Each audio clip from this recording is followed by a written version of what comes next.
I got a lot going on up here.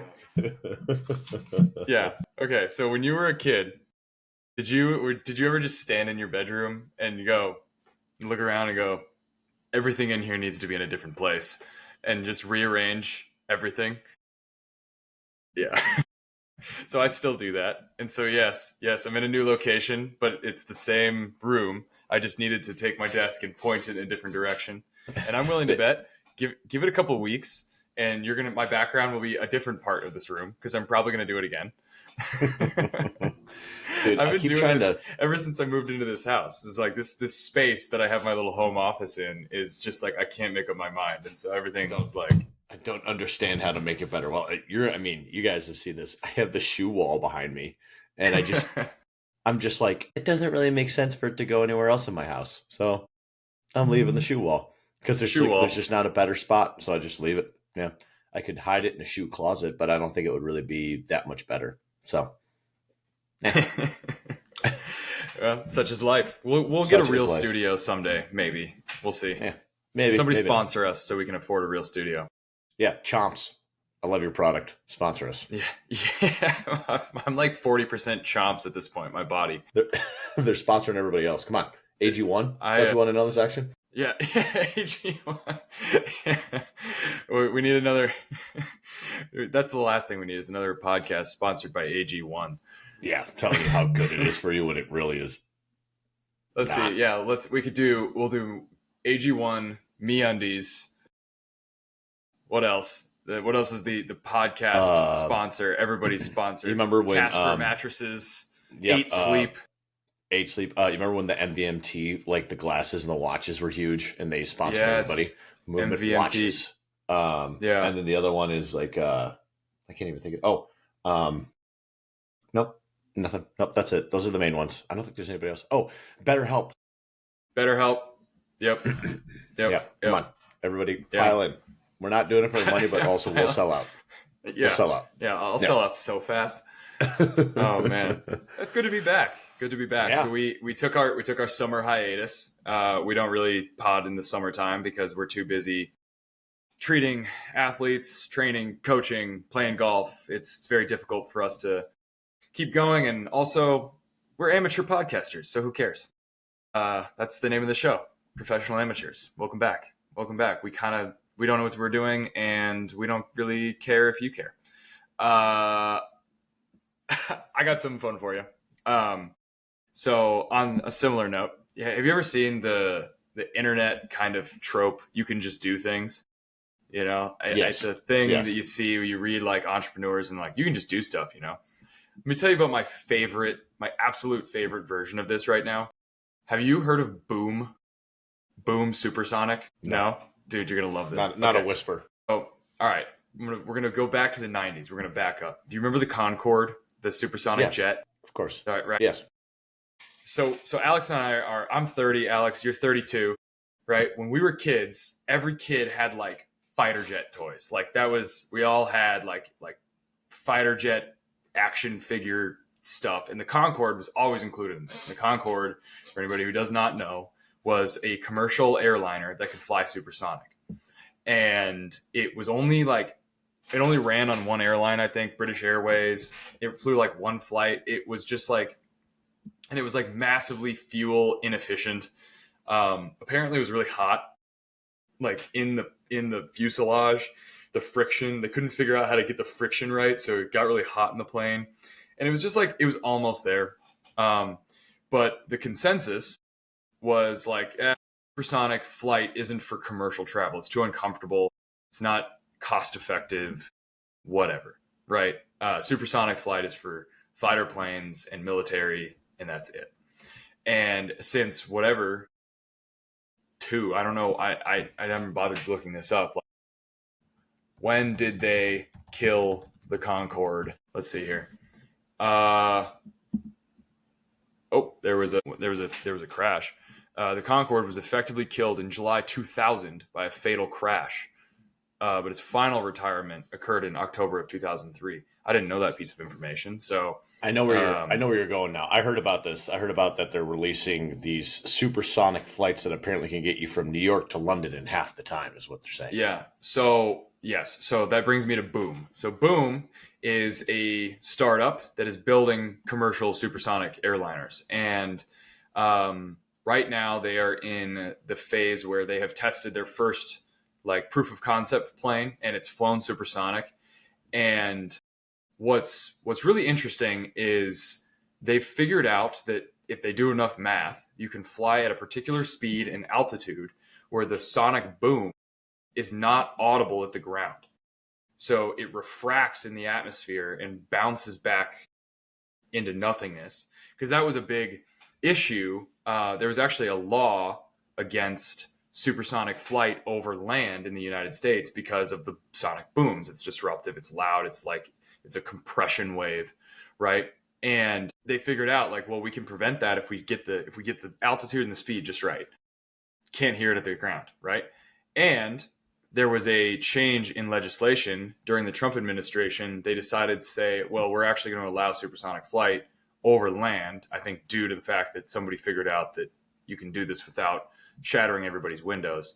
But now here's my favorite part of this, is the founder, right? The guy who started Boom, his name is Blake Scholl. And I'm on his LinkedIn, so listen to his resume. So he started his career way back in 1996, founded an internet company.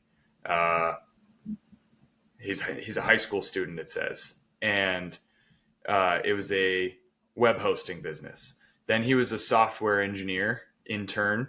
He worked at Amazon, software engineer, automation manager. He was director of product development for a small company for a little bit. He built a e-commerce app startup, sold it to Groupon, worked at Groupon for 2 years, and then started a supersonic jet company. So you can just do things. I've heard a couple of interviews with this guy, and it's really cool. I find this so inspiring because he's like, yeah, I was always really loved aviation. I was inspired by aviation. I loved airplanes. I sold my company to Groupon. I was working at Groupon, and I was kind of looking to do the next thing. And I was like, why are we not flying supersonic? We have AI, we have every other kind of technology. We've got supercomputers in our pocket. Why are we not just making the planes go faster? You know? And he's like, and this is the line of thinking that I really love, is because like the consensus was like, it doesn't work for commercial air travel, right? But consensus is the enemy of innovation. Consensus is the enemy of free thinking, right? It's like, he just had the courage to go like, well, why? Why didn't it work?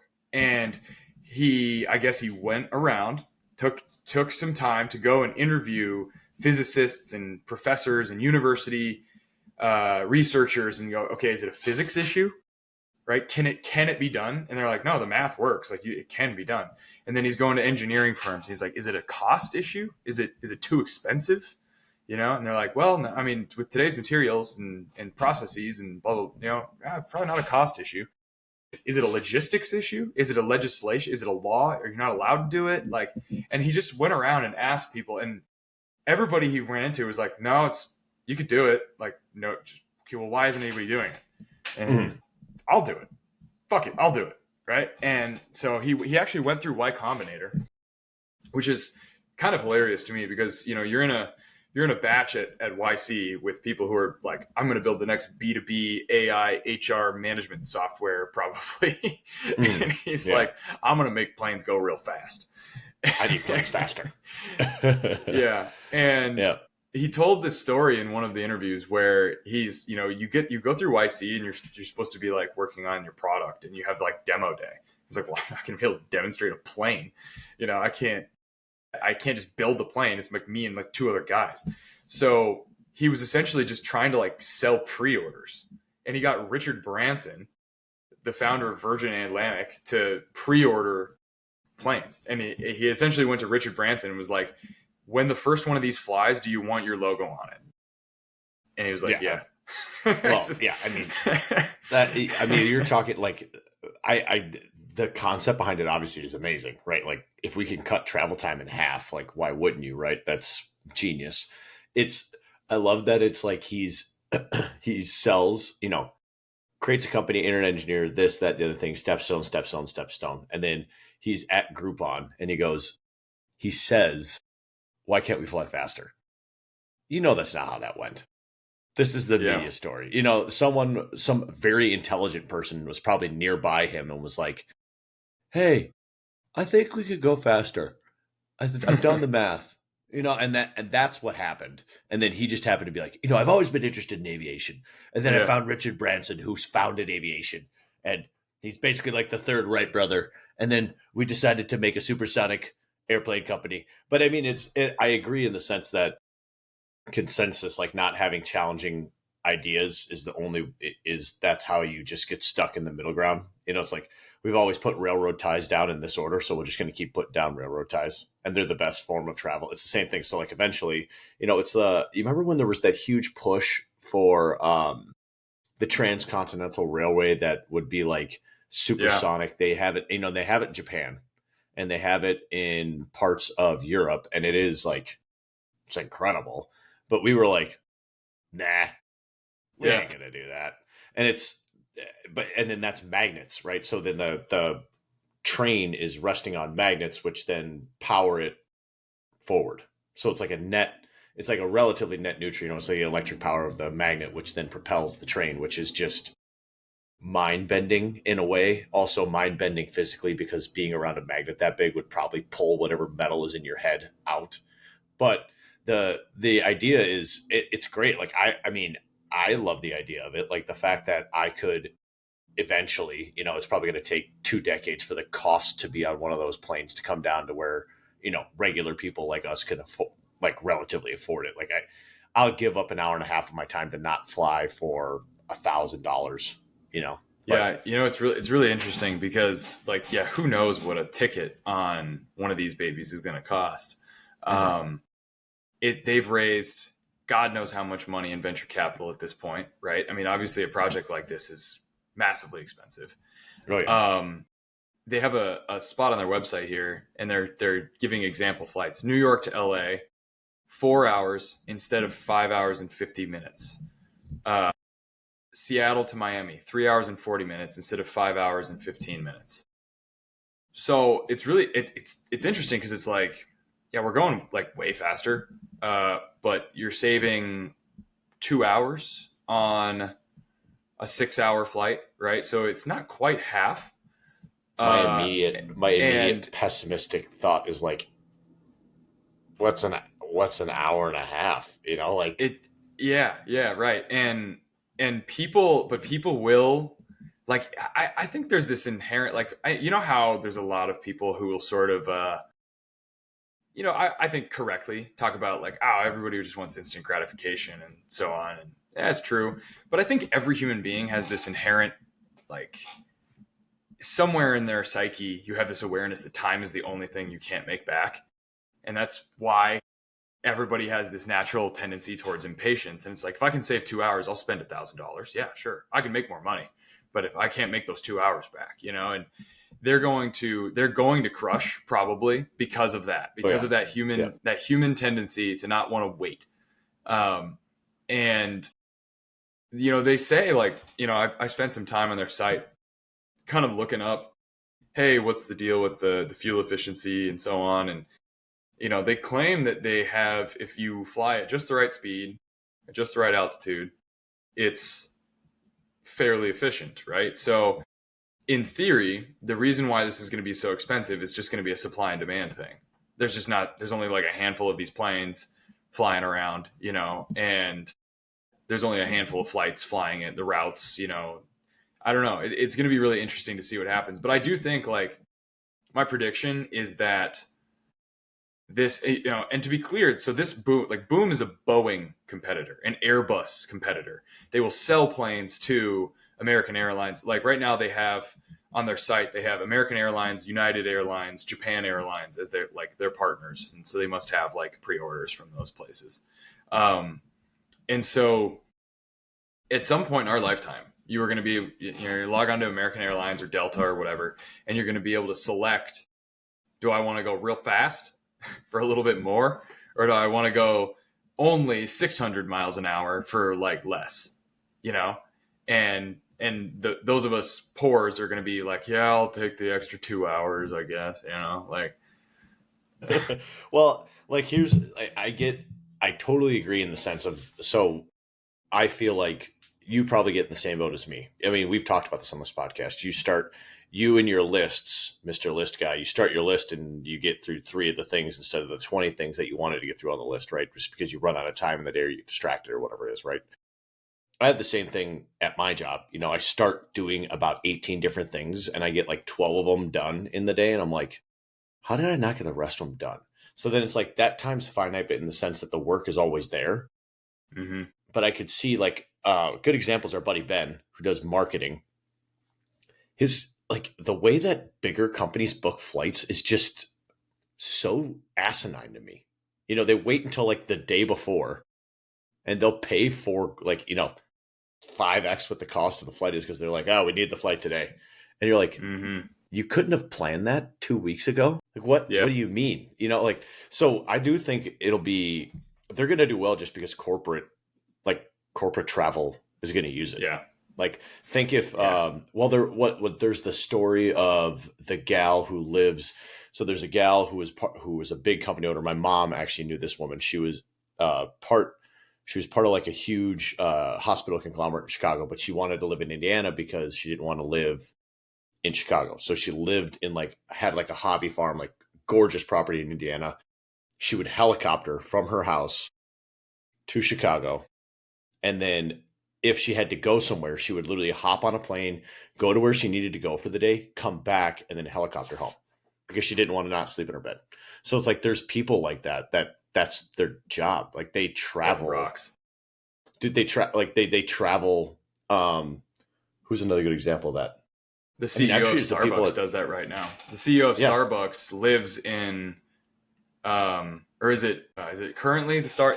It's either the current Chipotle CEO or the former Chipotle CEO. Yeah, the current Starbucks CEO is the former CEO of Chipotle, and he is living in one city, which is not Starbucks' HQ. Like he's living in California and taking his jet to Seattle every day or something of that nature. I remember there was people were mad online about it when when he got that job and people were like, "Oh, it's gonna yeah." Uh, in 2024, as the newly appointed CEO of Starbucks, Nickel was reported to be using the company-owned jet to commute roughly 1,000 miles from his residence in Newport Beach to Starbucks Center in Seattle, where he's expected to work in person at least 3 times a week. This sparked criticism by environmentalists concerned about greenhouse gas emissions and other harmful environmental impacts. Yeah. First of I all, mean, below me. Secondly, yeah. hilarious lifestyle. Just so Yeah. foreign to us Well, normies. Like, yeah, I gotta. I All right, see ya, honey. I gotta go to work. I'll be in let me go get in Seattle. I'm gonna go get in the private jet. I'll be home for dinner. Get us a reservation. But Dude, the I told my wife the other day, like, whatever my dream like business outcome is, it's just something that justifies a private jet. Because what an incredible life experience to be able to dude, experience just walking up to the plane and be like, all right, let's go. I'd You even know? settle for Wow. I'd even settle for like just a plane at Flying Cloud at EP. Yeah. Just a plane. Yeah. Just like a dual prop, like just a little plane guy that I could be like, you know what, I want to go to Chicago. Guess what? It's only gonna take me an hour and a half. Let's get in the plane and go. I have a buddy in Arizona whose dad is big time engineer guy, like has sold and owned a couple companies, and he has like multiple planes, and they don't take them. Listen, this is the silliest thing. They go, well, yeah, by the time I get there, get the plane cleaned up, get it prepped for takeoff, and then we get in the plane and we get there. It's the same amount of time as driving, so we just drive. And I'm like, what? I'm like, why would you? Because they go from Phoenix to Flagstaff is like 3-ish hours, right? Just a Yeah. little over 3, and the flight is 45 minutes. And I've talked to my buddy Trent. I look at him and I go, explain to me how it could take the same amount of time to get in the plane and go Like if you prepped it the night before and then you went the next day, and he just goes, well, you don't understand. I was like, you know what, Trent, you're right. I don't understand. You know what? You're right. I don't understand, but it's like that. You know, if I had that, I guess it's the same anecdote as if like, you live on the lake, right? You live on a lake or a body of water, and you just start taking it for granted. Mm-hmm. I don't know if I would ever take that, like any of those things for granted. Like once I had that kind of thing, I don't think I would. Just from where I started as like as a kid to like where if that part of my life ever transpires, I don't think I'd ever take Yeah. those things for granted because I was so broke as a kid that it's like to have that would be like, oh, this is amazing, you know? Yeah. I Yeah. hope I think I agree, and I hope it's true. It's like but it's that thing. It's like, yeah, money's not going to buy you happiness. It's like, well, I'm just going to check. I'm just going to It's not find even out for about, myself. You know, well, it's like not even, if I could afford to have the opportunity to fly my own plane somewhere, would I mm. take it for granted? I don't know. Let's go find out. Like that. That's the you can just do. Bringing it back to the you can just do You things. just do Like it. Yep. just Mm. try. Let's try stuff and find out. Like I do think part of it though is I just think like, it's great. I think part of it though is like the practice of gratitude of being like knowing that like this could all go away. Like any of the things that you have could go away at any moment, right? So it's like to be able to have that kind of freedom, you'd be an idiot to just be like, yeah, we have planes, I just don't use them because they're inconvenient. It'd be like, what are you talking about? Like, and he's not the only one. I've got other buddies that got ones at EP, and they're just like, yeah, it's not as convenient. And I go, all right. It's like, you know what? You're right. This is above my pay grade. I don't understand.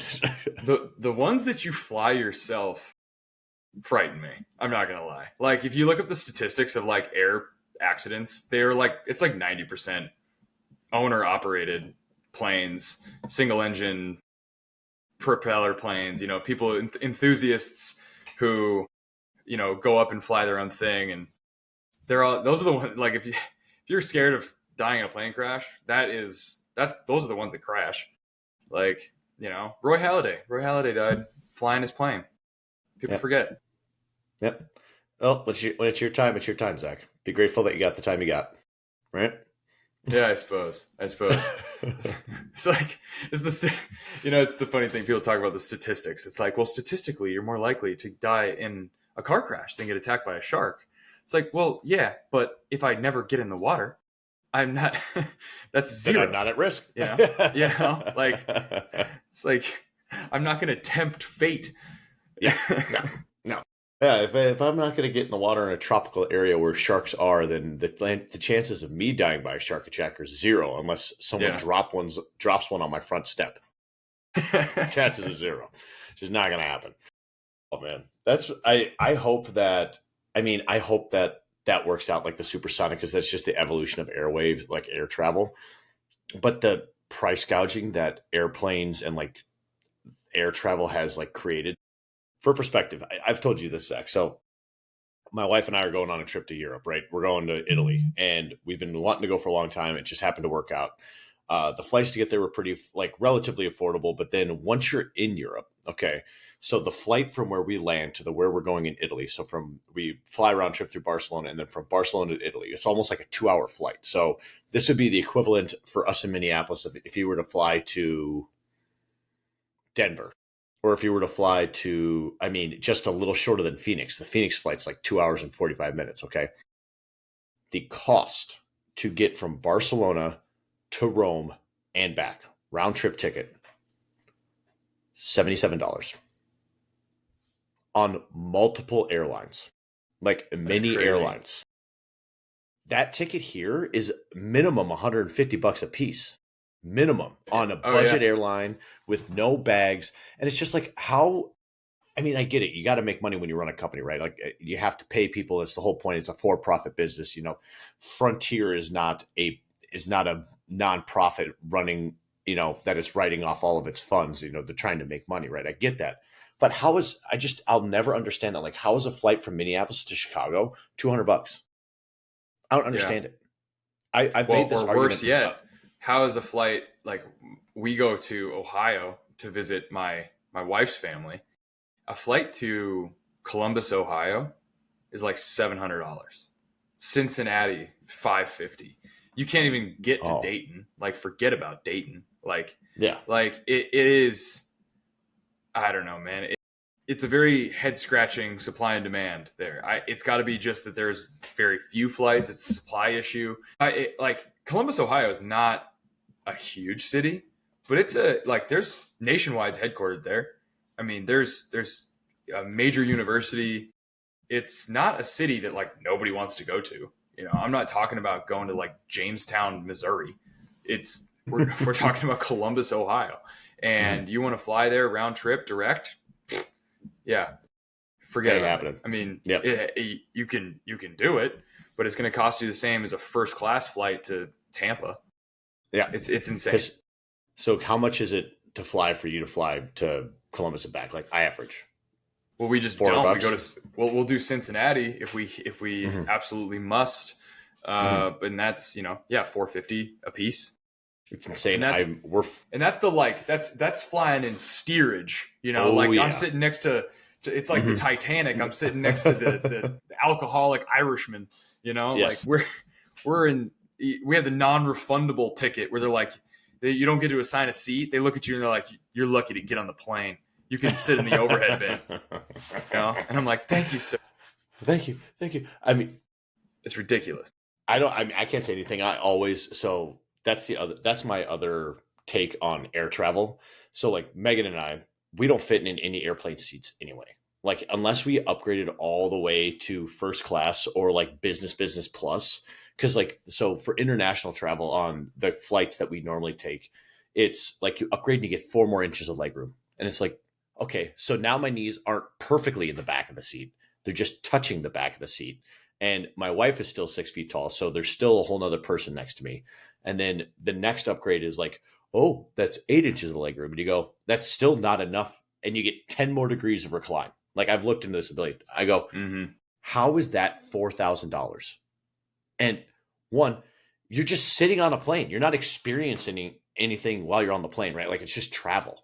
You're just going from where you are to where you want to be and then back to where you want to be, right? So I've never understood. I don't know. I don't think I ever will, but it's lost on me. I'm an Indiana kid.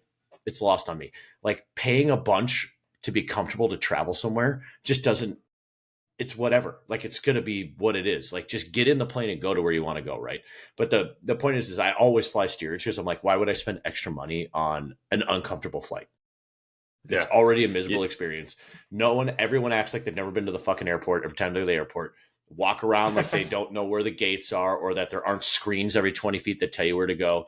Get in line at security. Never take anything out of your bag, even though you always have to take everything out of your bag. Take your fucking belt off.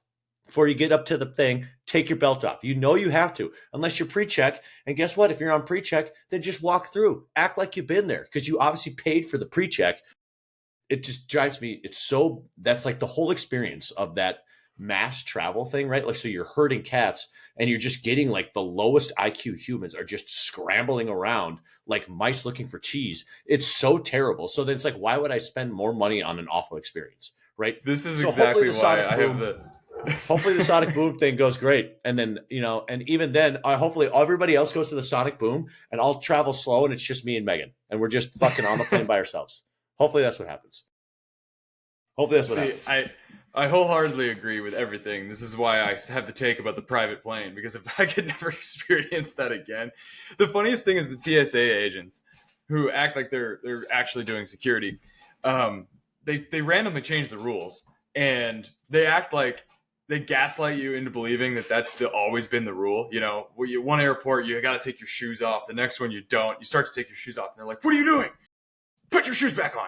Like, oh my God, I'm sorry.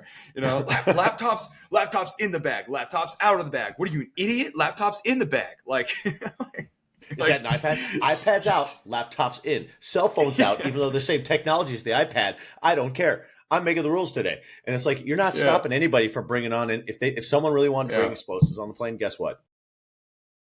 They probably figure out how to get on the plane. Yeah. So I was traveling once. And this was back during when I was still playing college baseball, and I had a plyo ball in my bag. Yep.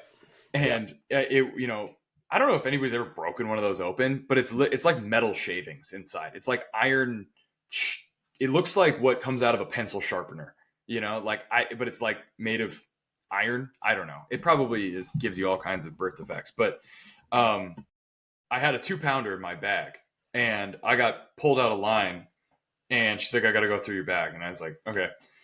And I was like, I wonder what she's looking for. And she's like rummaging around in there and she's rummaging around and this is bad audio, but she's like rummaging around and then she just stops dead in her tracks, kind of like doesn't move a muscle for a second. And then she like slowly reaches in like something's going to bite her. And I'm like, it's for sure the plow ball. She doesn't know what it is.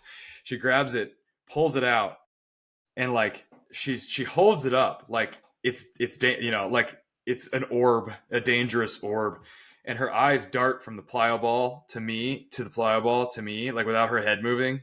She's going, back and forth. Doesn't say anything. Doesn't say a word. And I'm just like, she just waits for me to speak. And I was like, I play baseball, and that is a weight that you throw. It is for my arm, my shoulder. It is like a training implement. And she just like, she still doesn't say anything. Doesn't say a word. She just like slowly turns around and does the like swipey thing to see if there's like, explosive residue on it. I'm certain she was like, this is a grenade. I'm the first TSA agent ever to find an actual famous bomb. Gonna be famous. And of course it doesn't do anything. And she puts it in and she puts it back in the bag and zips up the bag and she's like, okay, have a nice day, sir. And I was like, thank you. And I was like, okay, that was mad awkward. I'm not bringing plyo balls on the plane anymore. I've had 7 plyo balls taken. 7 of them. They took them? They take them because they're like, one time it was in Australia. The other couple of times it was like just like Phoenix or whatever. And they take them out and they go, once we remove an object like this from a bag, we can't put it back in. And I'm like, I have never heard that rule before. Ever. Oh, that's bogus. They let me travel on 3 flights in the United States and to Australia and all the way to a 41-hour travel day. And I got to keep my plyo ball all the way there. On the way home, I get out of the airport in Australia. Australia didn't care. I get it into the United States. I go through customs and then we get my bag and the guy goes, what do you have here, son? And I was like, you know what that is. I was like, there's a small one and a big one. And he goes, you can't keep the big one. And I was like, the small one's filled with the same thing. And he goes, well, this is over a certain weight. We can't allow you to keep. We can't allow you to keep this. I can throw the small one way faster. I was like, he goes, we can't allow you to keep this one. And he goes, and I'm like, okay. I was like, can you mail it to me? I was like, these aren't cheap. And he goes, we have to keep it. And I was like, well, give it to your kid then, I guess. I was like, thanks. I was so stupid, man. The whole idea of this, the whole point I was getting at is that when you fly and you travel, right? Like that experience is so miserable that you may as well just, my view of it is lowest cost to get me where I want to go. That's it. I don't care. Yeah. So it kind of sucks either way. Yeah. If this creates more of a vacuum where there's a larger separation between the two and they're pushing more of the new technology or whatever. And it's like, if my flights become less frequent, but they become relatively cheaper, great. Like if I can benefit in that way from it, awesome. And if I can sneak into steerage on a sonic boom flight, that'd be great. Oh, I have another anecdote for you. Do you have a moment? I have several moments. Okay. This grinds my gears. When you get on a flight, right? So you get on a flight and you have to check a bag, right? So they assign this arbitrary number that, 50 pounds, that's as much as you can put in a bag, right? You put any more in the bag, you end up costing them more money, right? That's their premise, is that because of the weight of the bag, you end up costing them more money. So my question then is, if a person's 400 pounds and they bring a 20-pound carry-on, no one's bitching about the 20-pound carry-on, but that person is net 150 pounds more than me. So how does that work? I think it's more about the liability of the baggage handlers handling something more than 50 pounds. When you read like a job posting and it's like, must be able to lift 50 pounds. I think there's law in place of something. 50 pounds is like the cutoff of some kind of workers' comp law. And so, so if you have something that weighs more than that, then it costs them, X amount of increase of workers' comp insurance Amortized. that they have to carry, Right. something like that. I'm just So, saying I'm is making a total weight argument. I don't really care the allotment per well, them picking it up or not. they never seem to care how much the human beings on the plane weigh. That's the kicker. Okay, so if we're going off of that, I should cost X amount of dollars because I'm heavier, right? Like my the cost of carbon to move me should be more, right? Yeah, if that's the heavier the plane is, the more fuel it takes to make it go, and so right. So then, how can you be like, well, it costs more to check a bag? Like we can't have that much weight on the plane. It's like, so then are you calculating everyone's body mass before they get on the plane? How's this work? Tell me how this works. That is my biggest gripe because his ticket, he's 500 pounds, costs the same as mine, and he's double me. So is he not net carbon at least 1.5 of me? Like I imagine once the mass, an object in motion stays in motion. So once we're in the air, the relative cost is probably lower, but getting up in the air, yeah, probably costs more. Yeah. Just a thought. I've thought about this a lot, the weight of planes. And yes. Now we're devolving into like just two idiots talking about what we don't know. But the fuel. This is just a thought I had the other day. Yeah. The fuel is obviously very heavy, and there's a ton of fuel in an airplane. When if I'm going to fly from Minneapolis to Los Angeles, or if I'm going to fly from LA to New York or whatever, it requires a shitload of fuel, and that obviously weighs a lot. And as it gets used up, the plane gets lighter and lighter and lighter. Does that? Why are we not talking about that? Yeah. What how does this? That seems like a really complicated.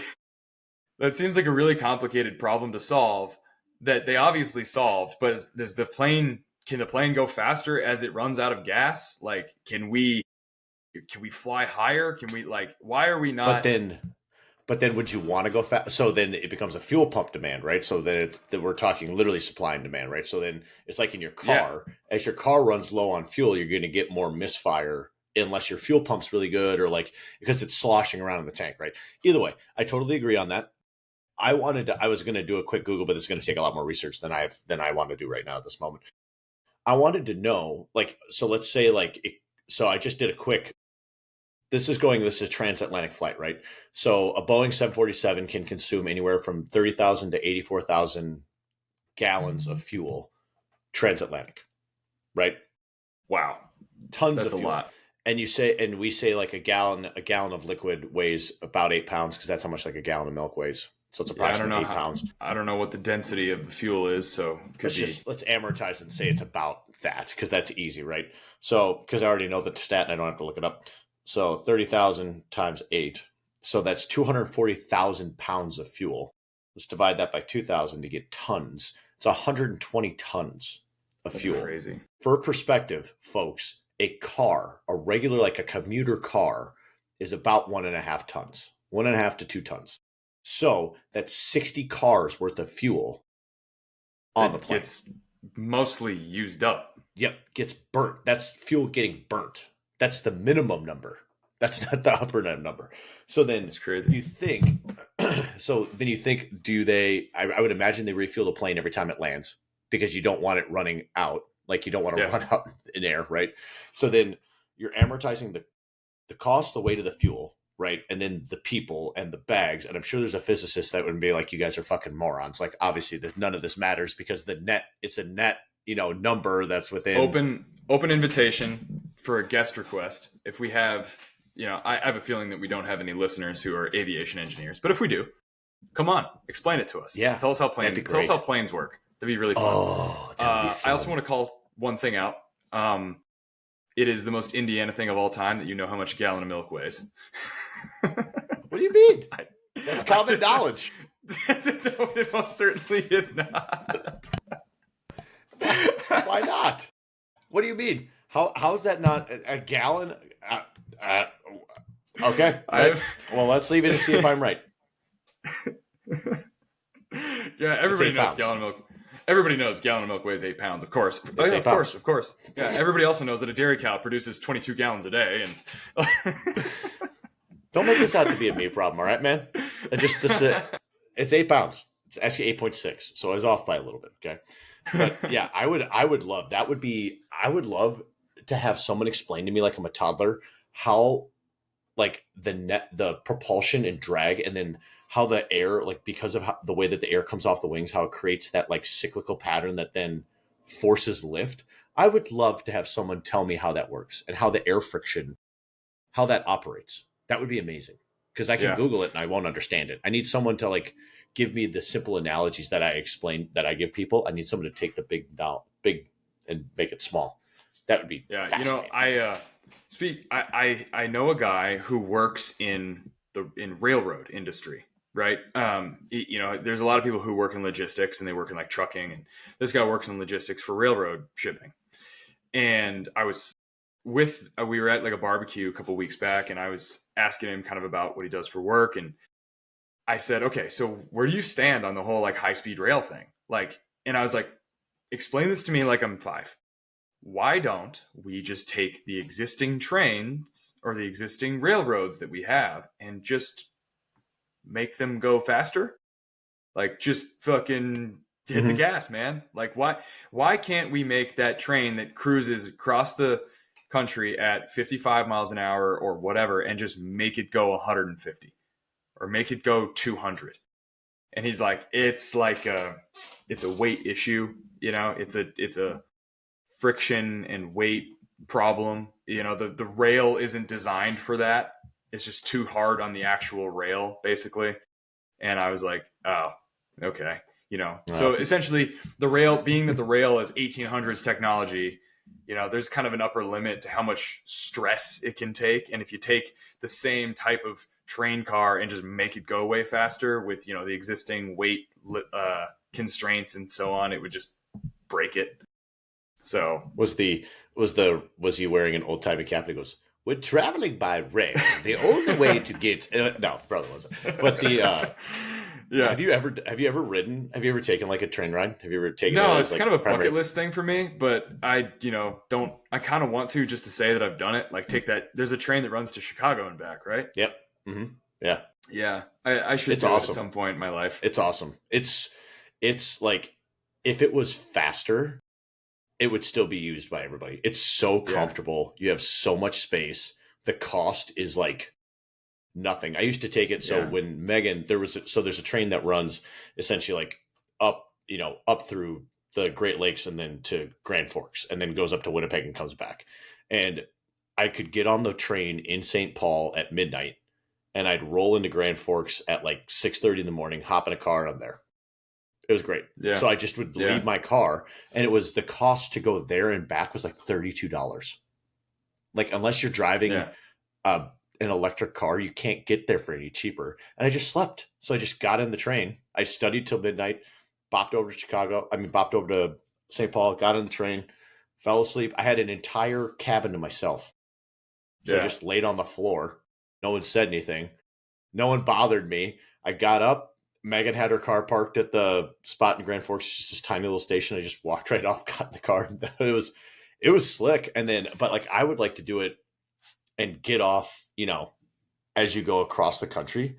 But it's so soothing. A train is so soothing, that like the click, the way that it kind of wallows back and forth, like it's so smooth. You just get in there and you're just like, okay, I'm going to sleep.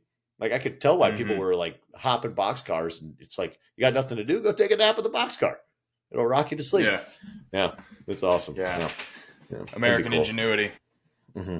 They're smarter than us. Okay, I think we need to get. The title of this episode is "The Boys Try to Figure Out Aviation and How Trains Work." Yeah, we'll try to find an engineer to come on as a guest. Yeah. My dream is to have as eclectic a guest lineup as Joe Rogan. We'll have pro athletes.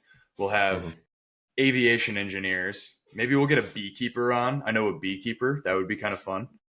My mom's a beekeeper. Not a professional. Every time you open your mouth, there's more lore. What? She's not a professional, but she's got bees. She got a lot of bees. She got bees. I don't know. Next thing I know, you're gonna be like, yeah, my mom she's an amateur glass blower. Like, what? Dude, she grew up on a farm in North Dakota before internet. Like, the woman can do anything. She's like, she can do whatever she wants. She was, quick story, that'll be done. So my mom would take us camping a ton. So this is more a story about my grandpa than my mom, but this just likens to how the Harchies, her maiden name is Harchie, how they solve problems. So my mom was very involved in like Girl Scouts and Boy Scouts, and she would take a lot of the stuff for the Girl Scouts. And my mom goes, "Hey, Alan, my grandpa Alan, never finished more than sixth grade, and then could literally build anything. Like I've seen him. There was this is a great story of how he built it. My mom goes, "Hey, I need a camping trailer that's like a big drawer that I can put everything in, and I can just store it. It's a storage, but also like a transport." And he goes, "Yeah, I'll have it done next week." He shows up to our place. Like we go up there because we're going to go there for a trip.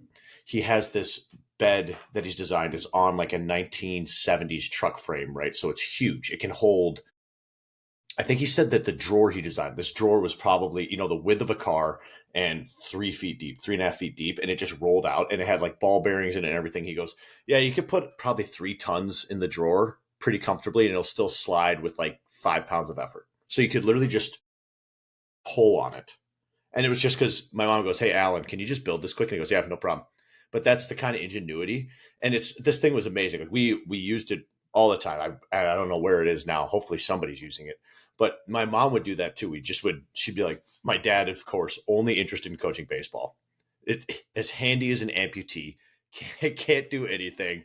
Just like none of that, right? And then my mom just goes, "Oh, we need to fix that wall? Sure, no problem." She just start fixing it and then just like haphazardly work her way through it. But that's my mom. So if there's someone who's probably has blown glass in their life, my mom probably did. She probably did it at some point because her dad was probably like, "Hey, we need new light bulbs and I'm not going to the store. So get in there and blow glass." So oh man. That's Different fantastic. time. Different Different time. time. Different time. Mm-hmm. All right. Well, That's I all I think that's got. the pod. There we Yep. go. Good Good effort. return. Yep, Classic. we're back. Classic amateurs. Bye.